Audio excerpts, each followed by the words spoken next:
mengadakan Maulid Nabi besar ini, semoga kiranya khusus warga masyarakat Dusun Anam Desa Puji Mulyo ini inilah mempererat ukhuwah Islamiyah, menjalin silaturahmi lebih baik lagi. Memenuhi Masjid Arafah ini, insyaallah. Alhamdulillah.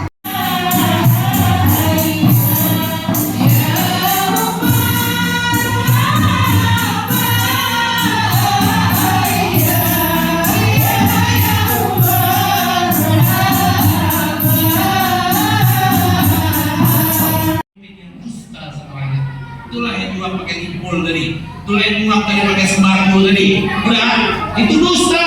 Di dunia ini boleh dia pencitraan, boleh dia senang-senang dipuji, tapi nanti di akhirat Malik Yaumiddin, raja di hari pembalasan, Allah Subhanahu wa Ta'ala, Allah berpinta pertanggungjawaban tuh, masuk dia pemimpin yang zalim, dicampakkan ke dalam neraka. Siapa yang ikut di belakangnya? Ini bupati yang neraka dikumpul nih nanti di neraka nih.